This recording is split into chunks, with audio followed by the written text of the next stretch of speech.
Well, welcome to Harmonies. Hi, I'm Denise Hurley, and I'm here today with Carolann Solebello from New York City. Hello. Welcome, Carolann. So Delighted happy to you're see here. you. Me too. I'm really so happy to be in a Zoom room with you. So, so I'm wondering if you could start off with one of your songs. Oh, sure. This is kind of becoming my theme song. It's a love song to my hometown of Okay. Brooklyn, New York. On Henry Street, the blacktop heat will melt your rubber sole. In the evening by the waterside, the bridges turn to gold. Down at the beach, the breakers reach the sand like pink champagne. But nothing moves me half as much as Brooklyn in the rain. The night we met, my shoes were wet and my patience had run dry. You asked me in and wrung me out as lightning across the sky. It happened then, I knew it when you walked me to the train. I fell in love with you and then with Brooklyn in the rain. Oh, let it rain.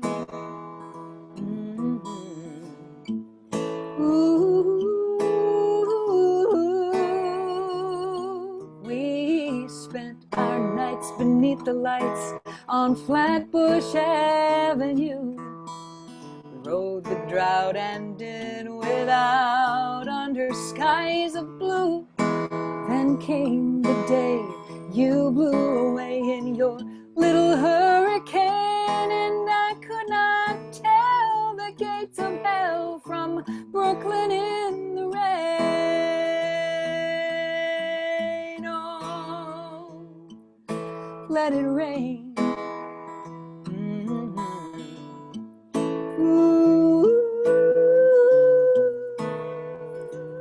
Ooh, I had no umbrella, sad and soggy Cinderella.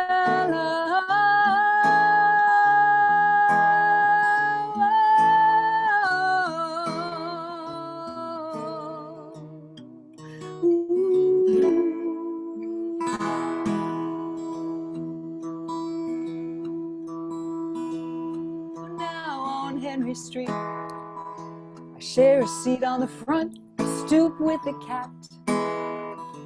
I am content to pay the rent on this brownstone railroad flat. But now and then I think of when you kept me entertained. I do not love you anymore, just Brooklyn in the rain. Oh, let it rain. Ooh,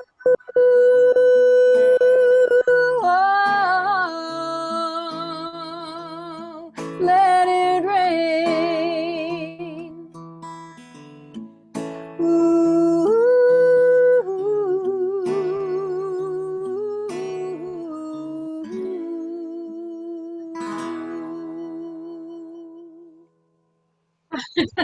Beautiful. it Very happens nice. not to be raining today, but tomorrow it will rain. Yeah, it's supposed to rain here too. So, so what is it? That song is an homage to Brooklyn, or is there more pieces Yeah. of that? Well, I feel very much a sense of place in Hmm. my life. I've lived in New York City all of my life. I've Mhm. lived in all of the boroughs except for Manhattan. Uh, Okay. Ironically, I've lived in Brooklyn, Queens, the Bronx, Staten Island, but never Manhattan. I've spent a fair amount of time working in Manhattan, but been living in Brooklyn since 1996. So I Oh, guess that makes me a Brooklynite. That's a long time. That's yes. 25 years, I guess It's a now, long time. almost. Yeah. So, Um, but yeah, I have a tendency to be very, there's a lot of songs where the great city of New York will pop up in one way or another in my sure, songwriting. sure. Uh, Great song. Thank you. Great Thank song. you. Thank you. So what have you been doing during these funny times? I've been doing a lot of nesting. Okay. A lot of nesting. I envy and admire uh, my colleagues who've been able to write prolifically during this time and put out records during this time. John McCutcheon put out a whole Mhm. album of songs he wrote and recorded during quarantine, and it's fantastic. And it's, addresses the issues and doesn't address issues, funny ones and poignant ones. And I found myself kind of paralyzed in the beginning, Mm, artistically. yeah. I set up a new routine for myself, but I wasn't really able to write more than a little, just a little bit here and there. I've gotten a few keepers out of the last, it's been 6 months now, Yeah. but I'm usually a person who writes regularly. And it was kind of unsettling for me not to be able to write. So instead, I did things like, baking bread like everybody else does, and cooking elaborate meals. We had just finished a kitchen renovation, so we were pretty lucky in Yeah. that regard that, we got finished that under the wire. And so I had this beautiful new kitchen to spend all of my time in. Uh-huh. And it was a good way to kind of, like escape from the world. I wouldn't even listen to the news in the kitchen. I was listening to like books, books on tape while I was cooking and baking and cleaning the kitchen, and just I became a domestic Oh, goddess. That's what okay. I've done and yoga. This is pretty much what I do. I spend a lot of time in the kitchen, and there's a lot of time practicing yoga. And that feels good for you right now. It does, it's like yoga was always a part of my life too, but it became, such that I couldn't practice with other people anymore. And that's just weird, Right. to Hmm. do it, all by myself after being used to going to the studio with this same group of people Right. almost every day. But fortunately, the people from my studio put the lessons on Zoom pretty much right away. Like they were at least online. They put the teachers have been teaching online since the beginning, so that was helpful, and it Hmm. gave me a structure for my day. I'd get up, sit in meditation with my group and do the yoga with my group online, and Hmm. then the rest of the day begins. Yeah.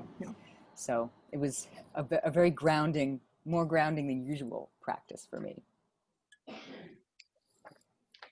That's good. Hmm. That's good that you were able to find that for yourself.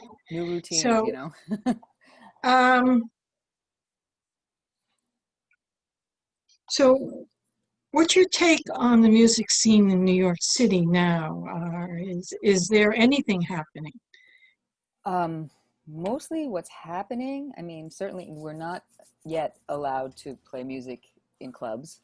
Mhm. There's a lot of outdoor music happening. I live in a neighborhood in Brooklyn where there's a mix of apartment buildings and old Victorian houses with front porches. Like I live in an apartment building, so I don't have a porch, but a lot of the people who have these porches and who live in the more, you know, in the less dense neighborhoods surrounding here are doing like porch concerts, just formal and informal, just people showing up on the porch to jam or to to just to do I did one of those. My friends Coco and Bruce Wilde from Ditmas Park, Brooklyn, usually have a house concert series called uh, uh, First Acoustics. But Okay. since they can't go indoors anymore, they threw a porch concert for Father's Day, and it was lovely. It was so lovely to like be outdoors, and everybody's kind of gathering around in the street in a distanced way. You got people, halfway up and down the block listening, and it was really empowering and nice to be outside. But that's pretty much the way things are happening. There's street music in Manhattan, I'm told, but no one's allowed to be indoors, and no one's allowed to sell tickets Okay. Yeah. yet. So, but you can't stop the music from happening, which is No, encouraging. It's encouraging. it is. Yeah. Yeah, Yeah. yeah, S- So you've been doing some online concerts, though. yeah. I I read you did something for the Folk Project Hmm. Acoustic Stay Away series, Yes. and then the Greenwich Village Folk Festival. Can you talk Yeah. about those two? Sure. I had kind of laid low, in the early days of pandemic. Of course, I, like everybody else, had my entire spring touring schedule just wiped away, and I had more, and I was very disappointed because I had more on my schedule than usual, and I was really excited to Mm-hmm. get, to get out. I had a few summer things on the calendar already, and of course that all fell apart. But the internet got real crowded in the early days, so Right. I laid back and I said, and at the time my husband still had a job, so I was like, you know what, we're okay. I don't need to be desperate, and I left room, or I tried to leave room for my friends who had lost everything. I didn't Sure. lose everything, Sure. so I figured. So I did a few things. I did Clearwater through a Mother's Day uh, online concert. That was my first foray into doing this. So it was a group thing. We had it was a benefit for the Clearwater project in honor of Toshi Seeger. Sorry, Toshi Regan is my neighbor here in Brooklyn, named for Toshi Seeger. No, for Mother's Day, so a bunch of us got together and did individual sets on our own Facebook pages. And yeah, the Folk Project concert came along recently. I think I did one other thing in the meanwhile. But yeah, Folk Project came along and said they've moved. They're in New Jersey, and they're used to producing concerts once a week. For years and years, Folk Project has put on concerts every single Friday night, and with that taken away, they call it the acoustic. They used to call it the acoustic getaway. They would take these trips to like a campsite a couple times a year. So they've rechristened the concert series Mm-hmm. Acoustic Stay Away, Yep. and the artists do that through their own website and own platform, and they bring the audience, which is fantastic. So it was really, really beneficial for me to have Sure. the Folk Project promoting that for me, and a lot of people at the concert, and it was a lot of fun, and it was my first full length one after a long time, so I was a little nervous to do a full set, because I had only done Sure. like short things, like for the Mother's Day thing for Toshi Seeger, it was very short, and I did another thing that was very short, just in the round kind of thing. So but I'm kind of gradually dipping my toe back into Okay. online concerting, because it's a whole, there's this technical learning curve that has to happen too. Yes. Yes. Yeah, yeah. Um, so you do see yourself doing more of that Yeah, coming up? I do. I don't have anything on the calendar just yet, as sponsored by uh, usual folk presenters. I think I may do a few things on my own. We'll see how that Okay. goes. I have entertained the idea of doing a very late night concert just for the insomniacs like me. Sit up in my dark room and sing mysterious and sad songs at midnight or something like that. But yes, I do. I mean, I'm kind of resigned to the idea that this is how things have to be for a while, Sure. and it's Sure. okay. It's different. It's Yeah. not better, worse in a certain sense. It's just different. Try to It's look at it that different. way. You know. Different way to get your music Hmm. out to more people too, because your True. audience has grown immensely Hmm. with all of this online stuff. Yes, theoretically, yeah. I mean, I'm sure I wouldn't have gotten, that many people in a room, for instance, when I did the folk project thing the other night. I'm not sure I could have drawn that many people into a room, or that many people might not have fit into the physical space of a room. So theoretically, yeah, you're wide open, Yeah. it's kind of fascinating. I had friends from Oklahoma, friends from overseas tuning into these concerts, friends from California, and it was kind of wild to think that we're all people from Canada, that we're all gathering in this room, and I'm playing music for all these people at the same time. It's really kind of fascinating. Yeah. Yeah. Turns out not to be a good thing in a funny way. That's for sure. Um, Now, I wanted to talk a little bit about your inspirations in life. Now you mentioned you draw some of your inspiration, your songwriting from where you live, Brooklyn. Hmm. What else do you draw your inspirations from? Oh, sure. It's funny. It's a question that everybody asks, and it's something I don't think about too much. It's like, Oh, wow. okay. But no, it's a good thing to think about, because I I'll preface this by saying I belong to the Jack Hardy Songwriters Exchange here in New York, and Jack was, I don't know if you knew him or not, but he was a cantankerous fellow, and he used to poo-poo the idea of waiting for inspiration. It's like, you don't have to wait for inspiration, just write, just sit down and write. You want to be a writer, just write.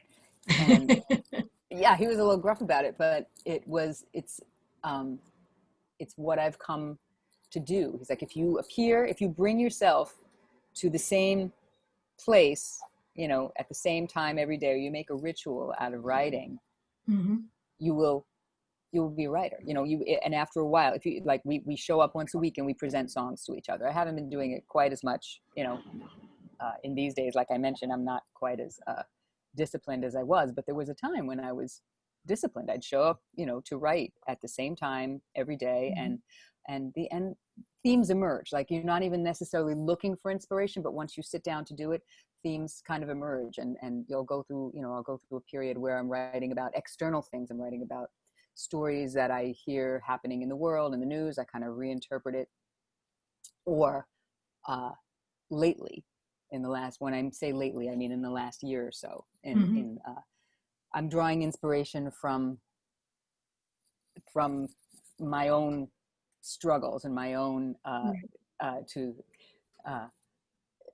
I'm planning an album. I'm working on tracks for a record, and all of the songs that have emerged seem to be a lot about psychological states, and a lot about resistance to change, and a lot about. I'm 52 years old. I am heading into another phase in my life, and I'm a little resistant, I must say. So I'm working through it all in songs, and there's a psychological bent to some of it. There's a little bit of a Buddhist bent to some of it. There's a Mm-hmm. little bit of a philosophical bent to some of it. So I think I'm for the first time in a while, I'm being like completely honest or I'm endeavoring to be completely honest in talking about, things that are going on inside of my own brain and heart, and hoping that other people can relate to that. So yeah, inspiration is mostly internal now. Isn't that bizarre? I'm becoming, Wow. you know, we're, Mm-hmm. yeah, and maybe it's a result of, partly a result of what's been going on around here, and partly a result of what's going on already inside of me, that I'm, Right. entering a different phase in my life. My kid is going to high school. Right. Yeah, I'm Yeah, I can't becoming believe how big he is, how old he is. Oh my yep. God. He's 14. As a matter of fact, I just kicked him out of the room before we started. I was like, I do not want, teenager in pajamas in the frame here. So teenager in pajamas is now in the other room. Not allowed. But yeah, it's a whole new chapter, Sure. so yeah, whole new chapter. So it's kind of like, I feel like we're in an incubation period. Maybe that's what it is. I'm kind of like inside of the chrysalis at the moment of my Okay. home and my family, and Yeah. hoping to emerge and make something beautiful out of all that in the coming months. I'm sure you will. I'm sure you will. I hope so. I'm looking forward to it. I really am. Thank you. And speaking about albums, Shiver, is that your That's the most, latest? yeah, yeah, yeah. Yeah. Do you want to talk a little bit about the making of that? Sure. Oh, sure. Yeah. I needed a producer with that. I really needed a producer. I had worked with Fred Gillen for the last 3 records, and I love Fred. We are good friends, but even Fred was like, I think you should probably work with somebody else to get a different perspective. So Mm.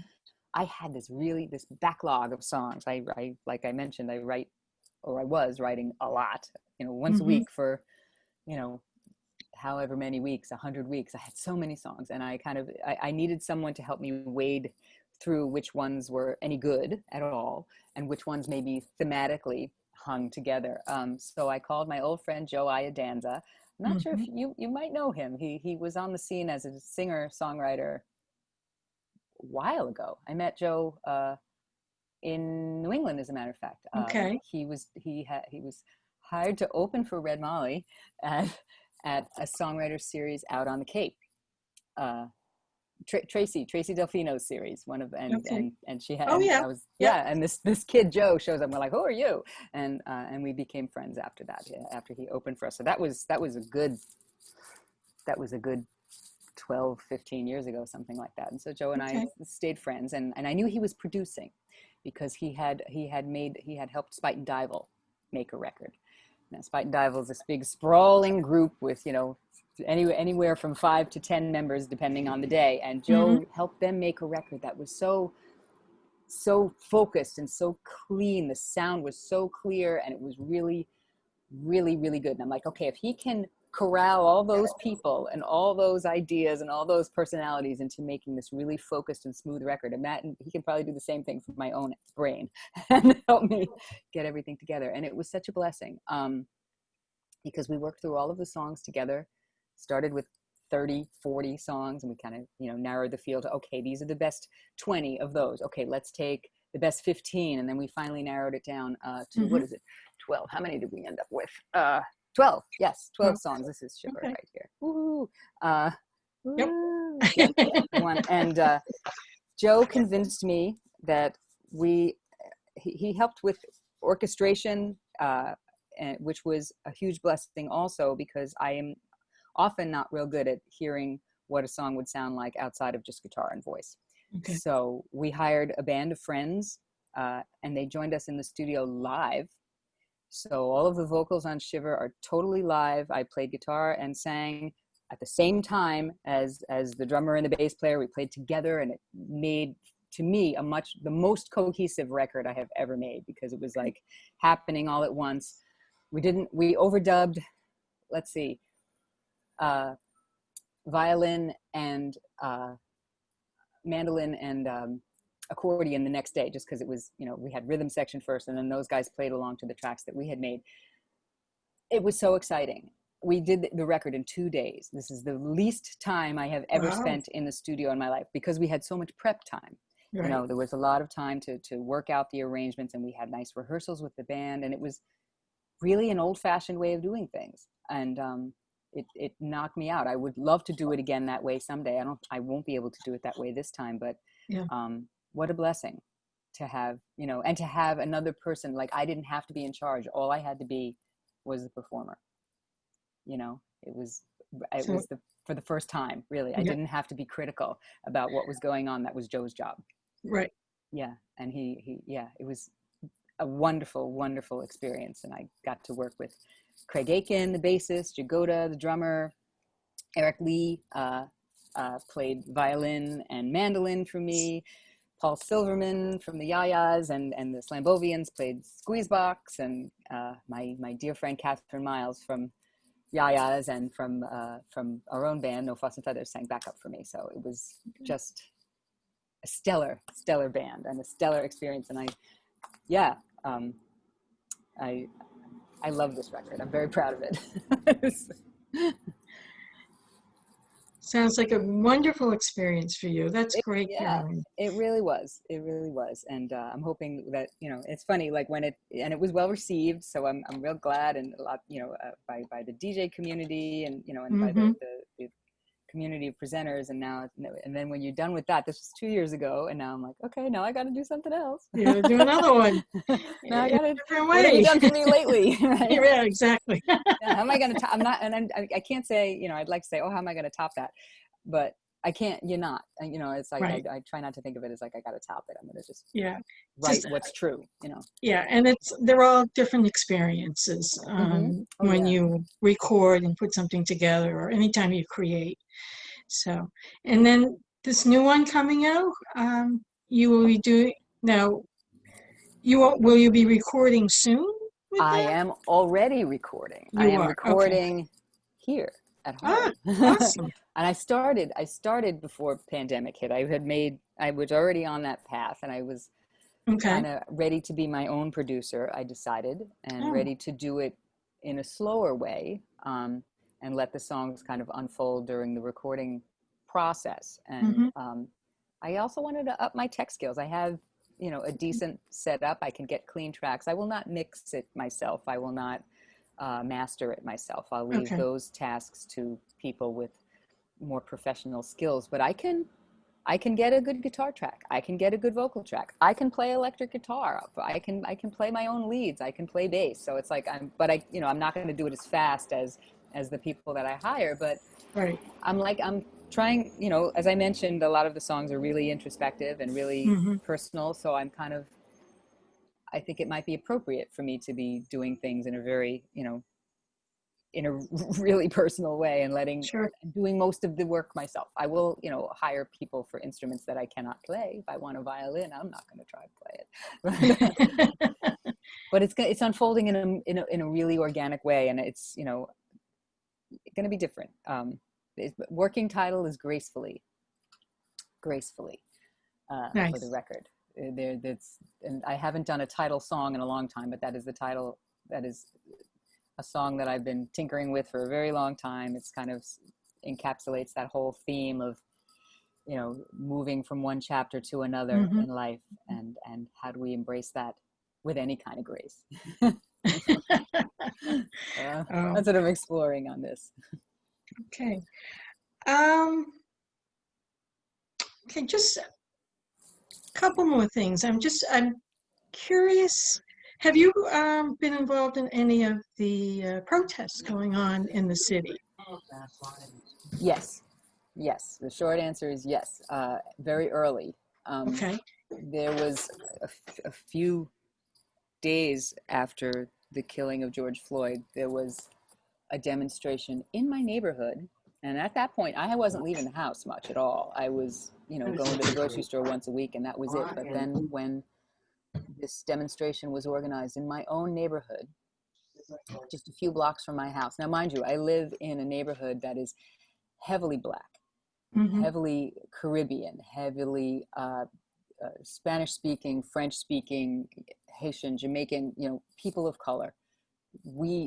My family is among the light skinned people who live here. And I have been very aware of that since we moved in 11 years ago. And so I thought it really important for me as a middle-aged white presenting person to show Hmm. up for my neighbors. And I'm so glad I did. I only went to that one, but I spent the Yeah. whole day. Basically, it started as a small rally and demonstration, of mostly younger people. Most of the people were probably a generation younger than me. So that was really encouraging. People Sure. of all stripes, all colors, and everybody was masked. This was a big deal to me, that like all of these kids Mhm. that showed up, all these millennials that people disparage and people say, oh, they don't know anything. Can't tell you what, these kids were so responsible. Everybody was masked. They were going around with water, with extra masks, with just making sure that the community was taken care of, respectfully listening as people spoke, and cooperating, and with the police that were present. The rally turned into a march that lasted several hours, going down Flatbush Avenue into the deeper parts of Brooklyn. And things got a little bit hairy towards the end. There were a few agitators that I'm pretty sure came from outside the neighborhood Sure. to Yeah. vandalize police cars and that kind of thing. I got out when that started to happen because I didn't feel comfortable with that. But it was overall a really positive experience, and I'm really, really glad I did it. And I wish I had done it more, honestly. That was the only protest in a walkable range for me. At the time, I wasn't taking the subway. I wasn't going anywhere. So Hmm. I didn't go to the protests, the larger ones that you saw probably on the news and Right. in other parts of the city. But I stand behind all those people who protested 100%, 100%. Um, there were very small acts of vandalism. I won't even call that was and the good overwhelmingly outweighs the bad. And I am so glad that I did that, and so glad it happened here. I was really proud of my community. Yeah. Yeah, Okay. yeah. Good. I could Well, go on. I won't go okay. on. Well, lots to say about it. Lots to say. Mm-hmm. All right. Yeah. All right, Carolyn. Carolyn, I want to thank you for coming on the show. Thank you for asking. I really enjoyed our conversation today, Me too. and I wish you the best of luck with your new album. Can't wait for it to come out. Thank So, you. I so will. I'm going to keep working on it. Hopefully, okay. early next year. I'll say it won't be. We're rapidly approaching the end of the year, so I'll Yeah. say early next year sometime. Cool. Yeah. Very Oh, cool. Delighted to see you, and I hope we get to see each other live and in person before too long. Oh, I hope so too. Hope so Yes. too. And maybe one of these times I can really get you back to the series. Something will work out so I can get you in because I really want to do that. The stars will align in the They new will. world. They have to. They have to. In the next chapter, in the new world, when we all come back to making music in person, because There we you will. go. We'll work on that. We will. So, so would you like to play one more song? Oh, sure, I can do that. Maybe it's a little bit serious, but I could play the one song that I feel has emerged from all of this. How about I do Okay. that? I'm going to put this underneath the guitar so you can still hear me. And it's kind of appropriate that there's sound outside my window because the song addresses that. This is called Prayer for the Living. It was written in April or May, I think. Okay. In the morning, heavy shadows fill the space between the curtains and the wall. Through the window I left open, I can smell the rain that's just about to fall. There's a stillness all around, like nothing I have ever felt before. Such a stillness with no sound, echoes loud enough to shake my core.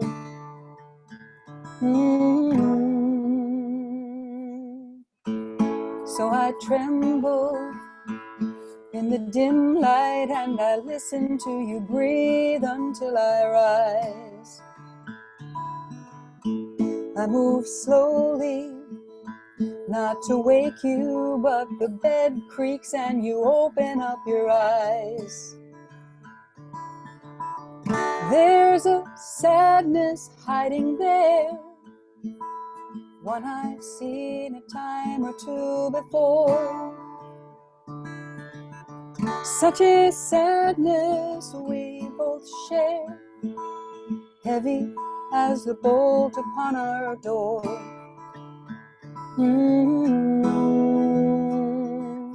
As it was in the beginning, we are now as we were then.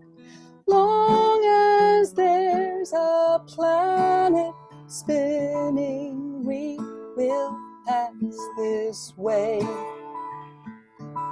Again, again, again. Amen.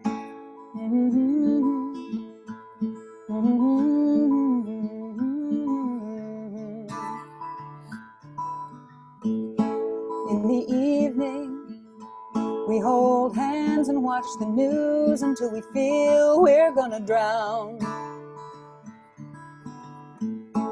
Through the window, barely open, comes a siren from the street 5 stories down.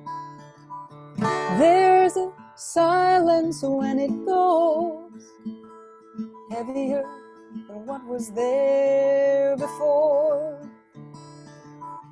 Such a silence no one knows, till you don't want to hear it anymore.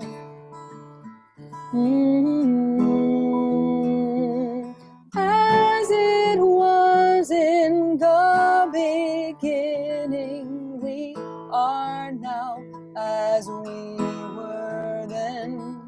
Long as there's a planet spinning, we will pass this way.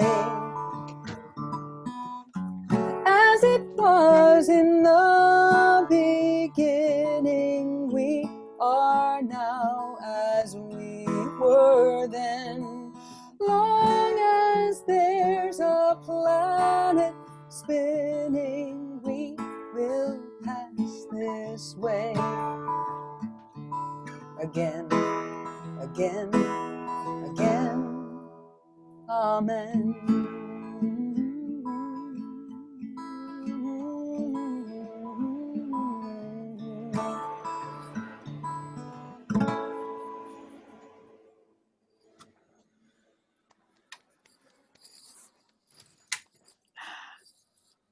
Thank you. So nice. Thank you, So Denise. nice. Thank you so much.